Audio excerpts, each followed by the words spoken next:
भक्तवृंद समन्वितं श्रीचैतन्य प्रभुं वन्दे नित्यानंद सहोदितं श्रीनंदनंदनं वन्दे राधिकाचरणद्वयं गोपीजनसमायुक्तं वृंदावनं मनोहरम्।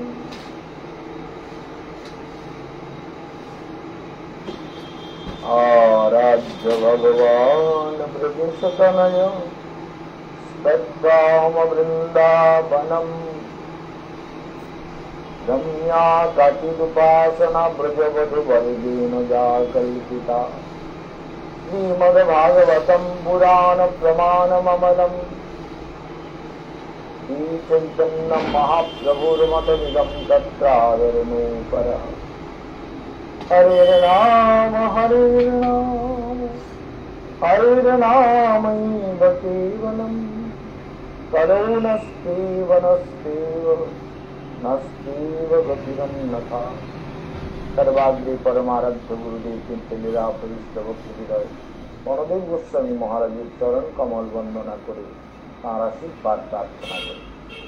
অমর কথা শ্রবণ পিপাসু ভক্তবৃন্দ বিদ্যর সমাজ স্নেহময়ী করুণাময়ী বাৎসল্যময়ী মাধুরী ভক্তি সবাইকে জানাই আমার হার্দিক অভিবাদন। আজ ৪ জুলাই বৃহস্পতিবার। বৃহস্পতিবারের প্রোগ্রাম শুনছেন,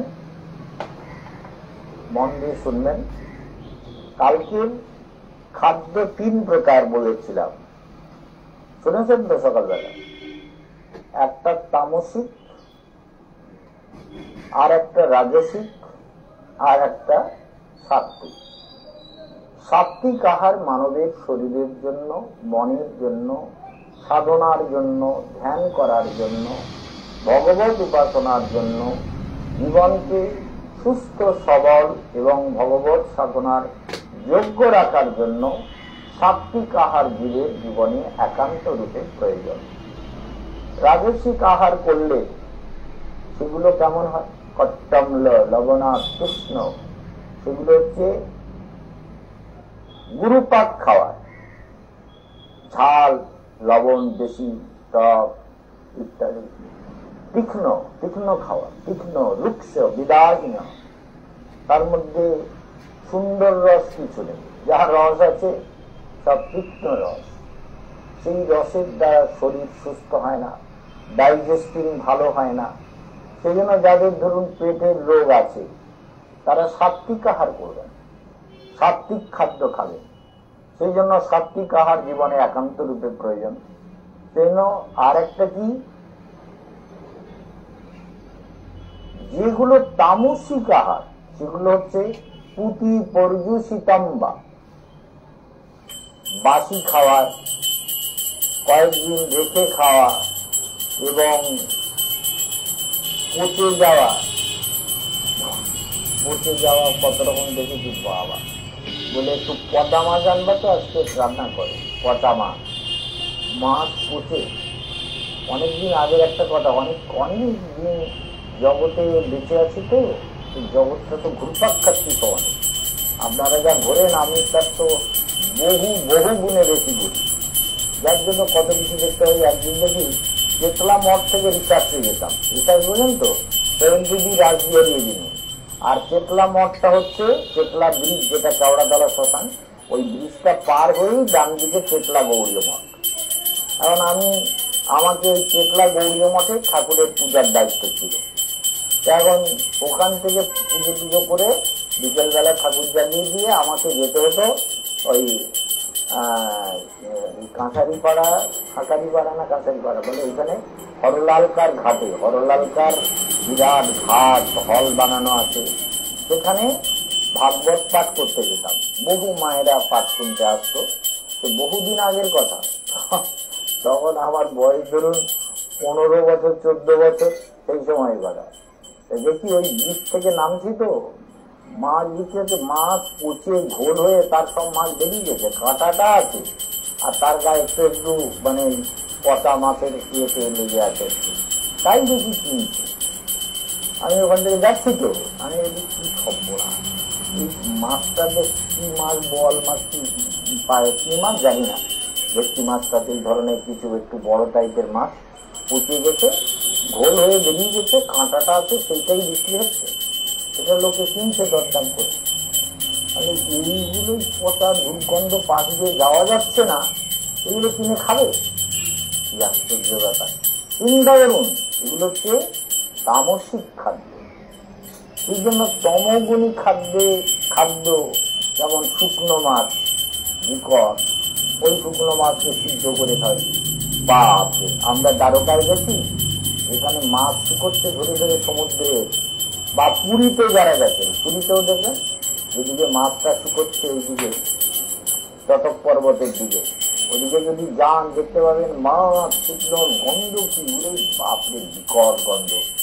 আর এতে আরো বেশি দ্বারকায় যখন আমরা যাচ্ছি বাসে করে, মানে ভেদ দ্বারকায় যাবো বলে বাস করে যখন যাচ্ছি, রাস্তায় দেখছি কি গন্ধ ওরে বাবার, একদম নাক মুখ কাটতে যাওয়ার ব্যাপার। তাই এগুলো হচ্ছে তামসিক খাদ্য। এই তমগুণী খাদ্য মানবের গুণে তমগুণ বাড়িয়ে দেয়। পেঁয়াজ রসুনটা ঠিক ওই কারণে, পেঁয়াজ রসুনের অনেক গুণ আছে, সেটা তো একটা বললাম। পেঁয়াজ রসুনের অনেক গুণ থাকা সত্ত্বেও যদি কেউ বেশি পেঁয়াজ রসুন খায়, তার মধ্যে তমগুণ বেড়ে যায় এবং তমগুণের প্রভাবে সাধনাতে বিঘ্ন হয়। সেই জন্য অতিরিক্ত পেঁয়াজ রসুন কারোরই খাওয়া উচিত না, এবং তমগুণ বৃদ্ধি যাতে না হয় তার জন্য যারা খান তাদের জন্য বলছি, যারা খান না, যারা সাত্বিক আহার করবেন, বিষ্ণুর উপাসনা করবেন, তারা পেঁয়াজ রসুনকে সর্বতভাবে বর্জন করবেন। কারণ ভগবানকে নিবেদন করে তবে প্রসাদ গ্রহণ করাটাই সাধনার পথে সব থেকে সুন্দর রাস্তা, যেটা অভ্যাস না করলে জীবের জীবনে হয় না। ভগবানকে ভালোবেসে, ভগবানকে নিবেদন করে ভগবানের প্রসাদ যখন আমরা গ্রহণ করি, তখন আমাদের জীবনে অনেক প্রকারের যে বুদ্ধির মলিনতা, অর্থাৎ ঠাকুর ঘরে যেতে হবে, ঠাকুর ঘরে স্নান করে ঠাকুরের পুজো দিতে হবে, ফুল দিতে হবে, তুলসী দিতে হবে, চন্দন ঘষতে হবে, ঠাকুরকে ধূপ দীপ জ্বালিয়ে আরতি করতে হবে, ভোগ লাগাতে হবে। তার মানে ভগবানকে, সংসারটা আপনি করছেন, কিন্তু সংসারের মাঝখানে সিংহাসনটায় ভগবানকে বসিয়ে দিয়েছেন। এটা একটা জীবনের পরমতম কৃত্য, এটা সবার কপালে, সবাই এই সৌভাগ্য বা এই রুচি, এই বোধ বা এই ভাব সব জীবের মধ্যে আসে না। কথাগুলো মনে রাখবেন। কারো কারো সৌভাগ্যক্রমে এরকম ভাব তৈরি হয় যে তারা এইগুলো করতে ভালোবাসে, তারা করেন, সযত্নে করেন, ভগবানের পূজা অর্চন, ধ্যান, উপাসনা ঠিকঠাক মতো করেন এবং করে আনন্দ পান। সেই আনন্দেই তারা বাঁচেন, সেই আনন্দেই তাদের জীবনের সব থেকে বড় সম্পদ বলে তারা মনে করে। সেই জন্য ভগবানকে প্রত্যহ ঠিক মতো করে যদি আমরা সংসারের মাঝখানে বসিয়ে দিতে পারি, এই সংস্কার যদি বাচ্চাদের, যে জন্য আপনাদের বললাম যে আমাদের দেবেন মন্ডল আন্দামানে হ্যাবলকে একদম সমুদ্র তটে বেড়ানোর একেবারে অপূর্ব জায়গা, ফরেনাররা সব ওইখানে বেড়াতে যায়। দেবেন মন্ডলের বৌমা, সেও সমুদ্রের তলায় ক্যামেরা নিয়ে ঘুরে, বলে গুরুদেব এলে আপনিও সমুদ্রের তলায় আপনিও যাবেন। তাহলে ঠিক আছে। যাই হোক, এই যে সমুদ্রের নিচে যেসব ফরেনাররা ঘুরে, নানান হ্যাবলকটা কিন্তু বিরাট অ্যাট্রাকটিভ প্লেস, ভীষণ ভাবে আকর্ষণীয় জায়গা।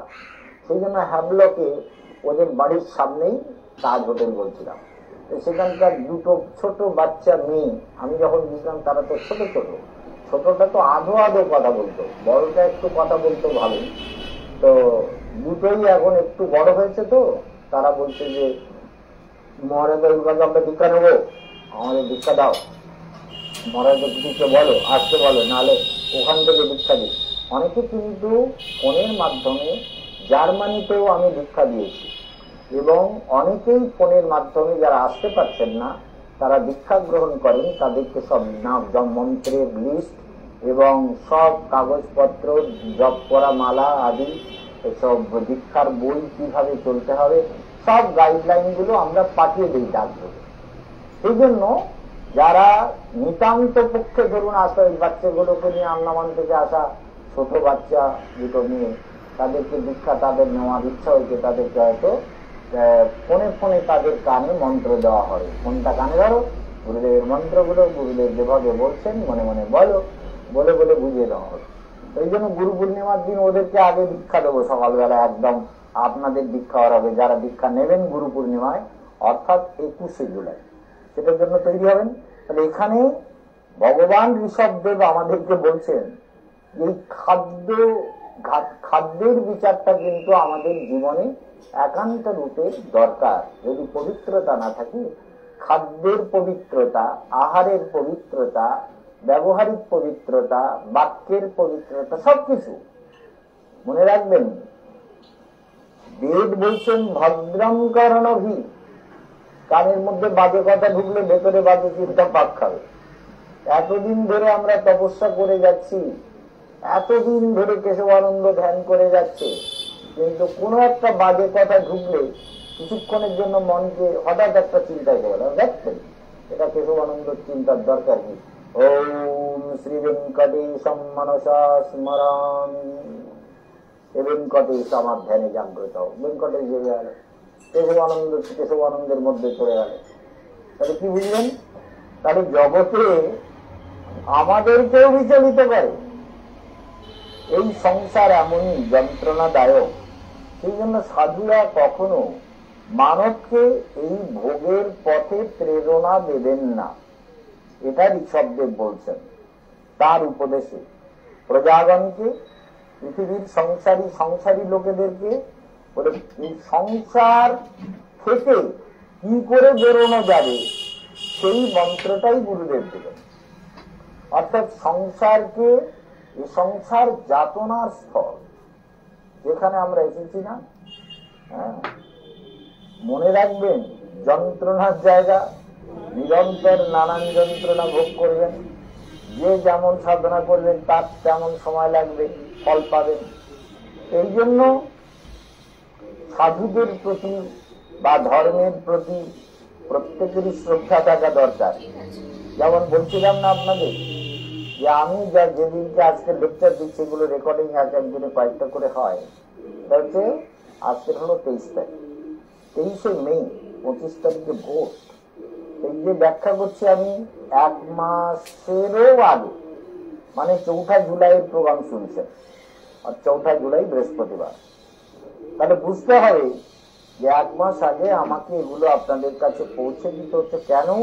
যেহেতু এটা আর একটা চ্যানেল থেকে টেলিকাস্ট হবে। আপনারা যখন শুনবেন তখন তো অনেকটা কাল পেরিয়ে গেছে। আপনারা শুনে কি ভাববেন, বিচার করবেন। টেলিকাস্টটা তো এই দিনই, যেদিন আপনারা শুনছেন সেই দিনই হচ্ছে। ওটা তো পুরো তৈরি হচ্ছে, এডিটিং হচ্ছে, সেটিং হচ্ছে, সেগুলো করে আর একটা চ্যানেল থেকে আপনারা শুনতে পাচ্ছেন। এই প্রোগ্রামটা তো আর কেউ শোনেনি, শুনবেও নাই। প্রথম টেলিকাস্ট আজকেই হচ্ছে, আজকে মানে 4 জুলাই। তাহলে আপনাকে কি করতে হবে? যে গুরুদেবের কথা, স্বামীজি কেশবানন্দ বন মহারাজের কথা শোনা এবং মহারাজের গাইডলাইন গুলো মেনে চলবো। তার কাছে গিয়ে ভাগ্য বিচার করবেন। সেই ভাগ্য বিচারটা যথার্থ ভাগ্য বিচার, যার মধ্যে কোনো ফাঁকি নেই। দেখবেন আপনি ভাগ্য বিচার বলে কই আমাকে তো এইটা বলেন, আর ও জ্যোতিষী না তো তোমাকে বলবে কি করে? জ্যোতিষী হলে বলতো তো, বলে বেঁচে আছে, বলে না মরে গেছে। আরে আবার কেউ বলে হ্যাঁ বেঁচে আছে, আর ফোন লাগাও, ওকে জিজ্ঞেস করো মহারাজ বলছে তুমি এটা করলে কি করে? থাক থাক থাক থাক থাক, মানে মূর্খ। জ্যোতিষী হয়েছে, কাণ্ডজ্ঞান নেই যে একটা লোককে কি গাইড দিতে। জ্যোতিষীর প্রকৃত জ্ঞান না থাকলে উল্টো পাল্টা একটা ছক করে দিয়ে বলে দিলাম এই হয়ে গেল। এইসব মূর্খ জ্যোতিষীর দ্বারা জগৎ চলবে? জ্যোতিষ মানে কি? জ্যোতিষমতি প্রজ্ঞা, মানে আলোকিত জ্ঞান, যে জ্ঞান দ্বারা আমরা ভবিষ্যৎকে জানতে পারি, অতীতকেও জানতে পারি। অতীতে কি কি বিশেষ ঘটনা ঘটেছিল তার প্রমাণ জন্মছকে থাকে। ভবিষ্যতে কি কি বিশেষ ঘটনা ঘটবে, কবে তোমার মৃত্যু নির্ধারিত হবে। মৃত্যু বিভিন্ন ভাবে কম বাড়া হয়, কিন্তু কত আয়ু হবে সেটা বলে দেওয়া সম্ভব। সেই জন্য আমার যেমন ধরুন আজকে এই ৬৭তম জন্মদিন পালিত হবে, জুন মাস পালিত হলো, আজকে যদি বলি পালিত হয়ে গেছে, মানে ২২শে জুন জ্যৈষ্ঠ পূর্ণিমায় ৬৭তম জন্মদিন আপনারা এসেছিলেন, সবাই উৎসব করে গেছেন, প্রসাদ পেয়েছেন, হরিকথা শুনে গেছেন।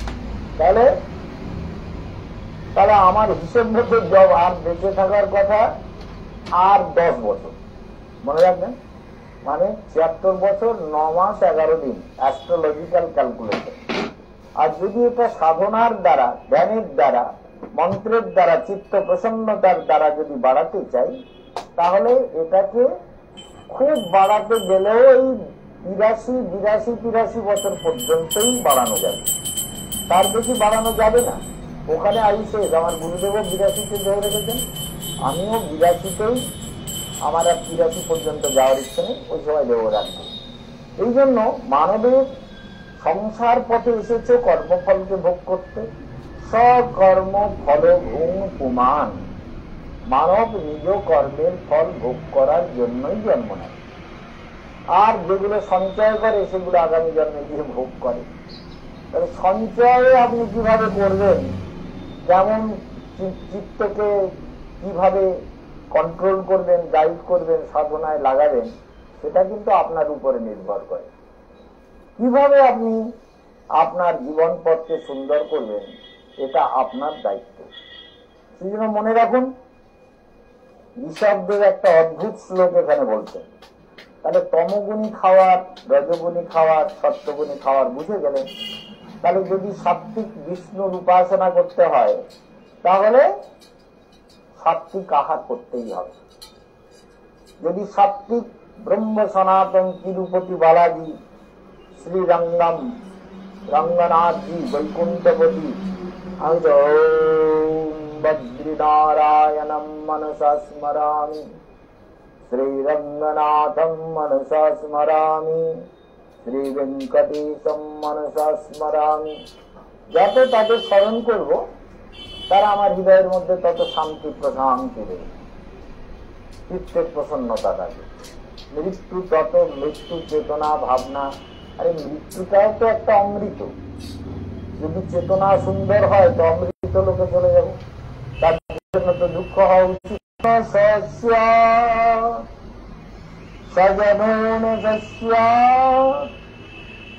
অদ্ভুত কথা, পিতানস সজ্জননী সস্যাৎ দৈবং ন তৎস্যান্ন পতিস্য সস্যাৎ নো মোচৈর্য সমুপেত বৃত্তম।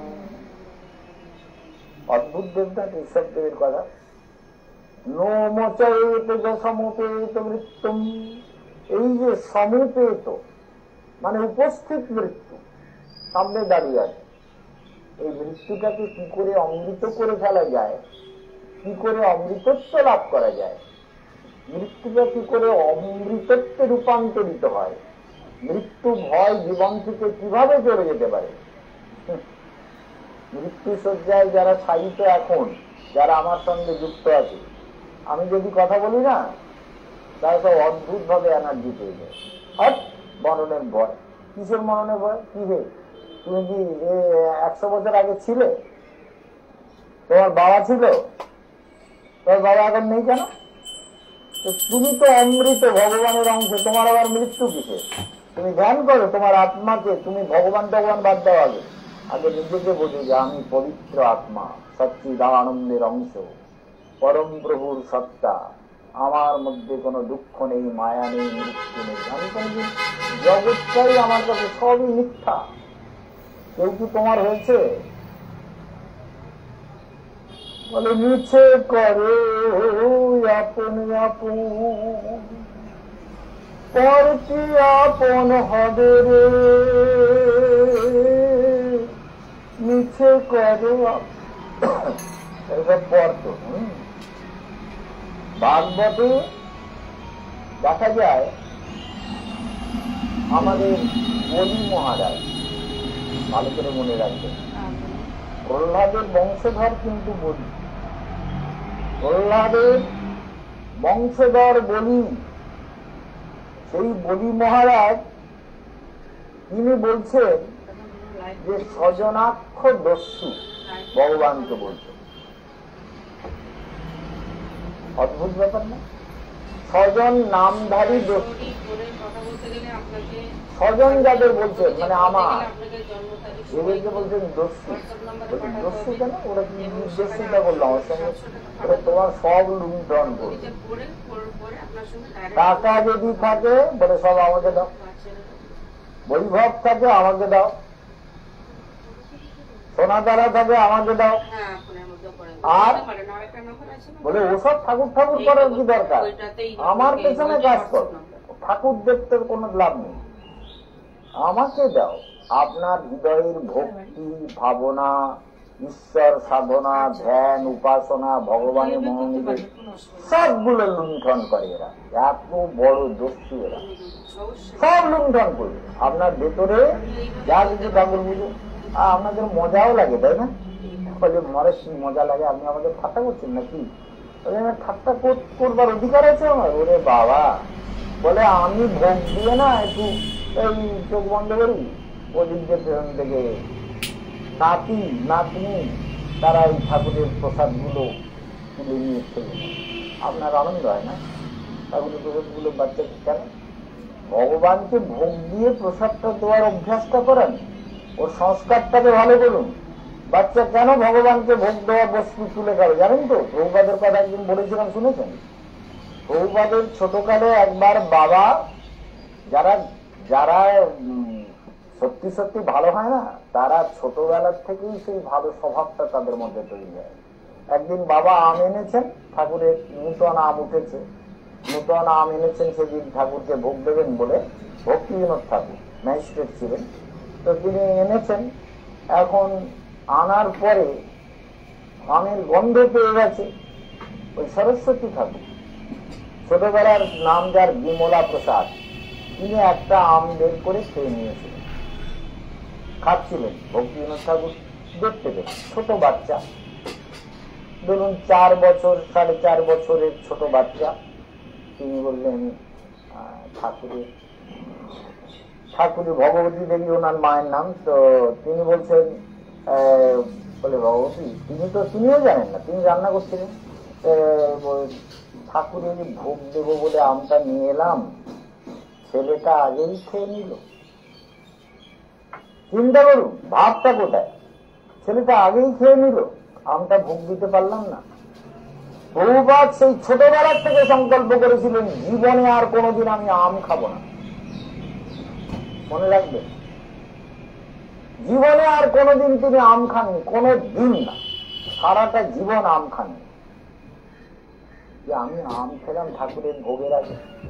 কিন্তু আপনাদের যদি সত্যি কথাটা বলি, আপনারা বলেন এসব আমার ধর্ম কথা হলো নাকি?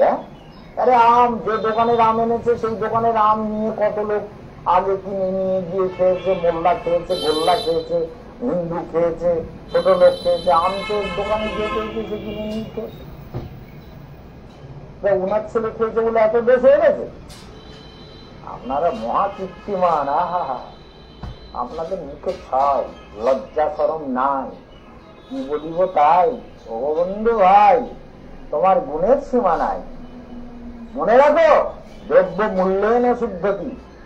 যখন আমি ভগবানের নাম করে কিনলাম পয়সা দিয়ে, সেটাকে পবিত্র মানা হয়, শাস্ত্র বলছেন। শাস্ত্র বলছেন যেমন গরুর পেছন দিকটায় যা পাওয়া যায়, গরুর গোবরটাকে শাস্ত্র বলেছে পবিত্র। গরুর গোমূত্রটাকে, গোবর দিয়ে গোপাল জন্মবার পরে স্নান করিয়েছে, সেটাকে বলা হয়েছে পবিত্র। গরুর দুধ, পেছন দিক থেকে যা দুধ পড়ছে সেটাও পবিত্র। এগুলো শাস্ত্র বলেছে। সেই জন্য গোমূত্র, গোবর, গরুর দুধ সব পবিত্র মানা হয়, ওগুলো অপবিত্র নয়। ঠিক তেমন দোকান থেকে যখন আমি কোনো কিছু কিনলাম, ঠাকুরের জন্য কিনলাম, সেটা কিন্তু ঠাকুরের, যেমন দুনিয়ার থাকবে গোল্লায় যাক, কিন্তু আমি যখন কিনেছি আমার ঠাকুরের জন্য, ঠাকুরকে না দেওয়া পর্যন্ত সেই বস্তুটা আমার খাওয়া উচিত নয়। আমার কেন, কারো খাওয়া উচিত নয়? সেটা কি হয়? অপরাধ হয়, ভগবানের চরণে অপরাধ হয়। এই বস্তু বাচ্চা নাতি নাতনি বলে ও খাচ্ছে কি আনন্দ। ঠাকুরের বউ বলতে পাশের থেকে জেনে গেছেন, আমি যা দেখছেন হয়তো চক্ষু নিয়ে যাচ্ছে, ও সবাই হয়ে গেছে নিয়ে যাওয়ার রোজ। ভোগ দেওয়ার পরে চুরি করে নিয়ে গিয়ে খাওয়ার একটা ব্যাড হ্যাবিট তৈরি হয়ে গেছে। সেটা আপনি করিয়েছেন না। এইসব গুণনিধি কথা আমাদের শোনাবেন না, এগুলো কিন্তু কেশবানন্দ তার ধর্ম ব্যাখ্যায় কখনো স্থান দেয় না। বাচ্চা হতে কি হয়েছে, বাচ্চাকেও আদর্শ শেখাবেন, ঠাকুরকে না দিয়ে খেতে নেই, এটা অন্যায়, এটা ঠিক না। রূপার সারা জীবন জগৎকে সব, যারা আচার্য হয়ে জগতে জন্মান তারা এই জগৎকে সব শিক্ষা দেন। সেই জন্য দ্রব্যটা যখন আমি মূল্য দিয়ে ভগবানের জন্য কিনে নিলাম, সেই কেনার পরে শাস্ত্র বলছেন ওটা পরিশুদ্ধ, ওটা পবিত্র, ওটা তুমি এবার ঘিয়ে দিয়ে যা কিছু পরিষ্কার করে তোমার দেবতাকে তুমি ভোগ লাগাবে, লাগিয়ে প্রসাদ পাবে। এটাই সাত্বিক সিদ্ধান্ত, এটা সাত্বিক সেবা, সাত্বিক ভজন, ভগবানের উপাসনা। সেই উপাসনা যদি না করি তাহলে জীবনে ঠিক হবে না। সেই জন্য সনাতন ধর্মের বৈদিক কাল থেকে এই প্রসিদ্ধি, এই বিধান চলে আসছে। তার মধ্যে আমরা দেখতে পাই যে সাধুর হাতে যদি আমরা কিছু দান করি, এটা মনে রাখবেন, এটা আর একটা বিষয়। ধরুন আপনি ভগবানকে দিলেন না, আপনি কিনে এনে, যেমন অনেক ভক্তরা এই বাগবাজার থেকে ফল, মিষ্টি, ডাব, এটা ওটা কিনে এনে আমার হাতে দেয়। এবার আমি বললাম ঠাকুরকে ভোগ দাও, কিংবা বললো ডাবটা কেটে গুরুদেবকে দাও, তাই ডাবটা খায়। কিন্তু মনে রাখবেন, সাধুর হাতে, সাধু যদি হাতে করে গ্রহণ করেন তাহলে সেটা ভগবানের ভোগ হয়ে যায়। কারণ সাধু তো অন্তরে ভগবানকে ছাড়া দুনিয়াতে পোষণ করে না। সত্যি সত্যি সাধু যিনি, তার হৃদয়ে ভগবান থাকে। সেই জন্য সাধু সেবায় যেটা দেওয়া হয়, সেটা সাধু ভোগ লাগালো কিনা সেটা আপনার দেখার দরকার। তিনি যদি খান তাহলে সেইটা কখনো যদি দেখেন তাহলে আপনি মহা অপরাধে পড়বেন। যেমন আমরা, আমার গুরুদেবের রান্না আলাদা, গুরুদেব যে আহার করতেন সেটা ভোগের রান্নার থেকে সম্পূর্ণ আলাদা, এবং সেই রান্না তিনি প্রসাদ পেতেন। তো সেই রান্না, গুরুদেবের রান্নার বস্তুটা তো মন্দিরে যেত না, সেটা গুরুদেবই গ্রহণ করতেন। গুরুদেবের সাক্ষাৎ ভোগ লাগতো, তাহলে গুরুদেবকে ভগবানের প্রসাদ দিতে হবে এরকম বুদ্ধি যদি হয়, এটা কিন্তু ভালো কথা নয়। গুরুকে আপনি ভগবান বুদ্ধিতে ভোগ লাগাবেন। গুরুদেব কি করবেন, তার অন্তর দেবতাকে মানসিক ভাবে ভোগ লাগাতে পারেন। মানসিক সেবাকে সর্বশ্রেষ্ঠ সেবা বলা হয়েছে বৈষ্ণব শাস্ত্রে। গুরুদেব মনে মনে ভগবানকে ভোগ, প্রভু তুমি গ্রহণ করো, এই বস্তুটা তোমাকে অর্পণ করলাম। আপনি ঘন্টা বাজিয়ে, ফুল চড়িয়ে, তিলক লাগিয়ে, দুনিয়ার গুষ্টি চিন্দি করে ভগবানকে যে ভোগ লাগান, ভগবান খায় কিনা তার ঠিক নেই। কিন্তু সাধু যখন মনে মনে ভগবানকে বলেন, প্রভু তোমার বস্তু তোমাকে দিলাম, তদীয় বস্তু গোবিন্দম তুভ্যম সমর্পয়ে, ভগবান গ্রহণ করতে বাধ্য। যেন মানসিক সেবাকে সর্বশ্রেষ্ঠ বলা হয়েছে। যাই হোক, মনে রাখবেন 21শে জুলাই দুঃখের দিন। যারা ভাগ্য বিচার করতে আসছেন তারা চলে আসবেন। আমি অনেক ছোট ছোট ভাগ্য বিচার যখন আমার এই চেম্বারে হচ্ছে, কিছু কিছু আপনাদের কাছে আমরা ফেসবুকে দিয়ে দিচ্ছি, দেখে নেবেন সেগুলো, তাহলে বুঝতেই পারবেন। তো সেই জন্য যারা ভাগ্য বিচার করবেন তারা শ্রদ্ধার সঙ্গে আসবেন, এসে মহারাজের গাইডলাইন ফলো করবেন, জীবনের যন্ত্রণার থেকে মুক্তি পাবেন। এটা কিন্তু কেশবানন্দের বাস্তব সত্য কথা, তাতে কোনো ফাঁকি নেই। সাধনার উপলব্ধির সত্য, এটাতে কোনো। এই জন্য ঋষভদেব এই শ্লোকটাকে ব্যাখ্যা করবো বলে শুরু করলাম, এগোতে পারলাম না, যে কি বলছেন ভগবান ঋষভ, সেটা আমরা যদি বুঝতে না পারি তাহলে সংসার পরিক্রমা শেষ হবে। যাই হোক, এমন একটা জীবন পেয়েছেন, যারা পরিক্রমায় এখনো যেতে চান যোগাযোগ করে দেখতে পারেন যে মহারাজ আমার একটা টিকিট হবে কি, আমাদের দুটো টিকিট হবে, আমরা দুজন মহিলা যাবো, বা কেউ দেখতে পারেন। আমরা যদি সুযোগ পাই তাহলে আপনাদেরকে সঙ্গে নিয়ে নেবো টিকিট কেটে, এটা আমাদের বলা রইল, আপনারা যোগাযোগ করবেন। আজকের এখানে বিশ্রাম। ওম শান্তি।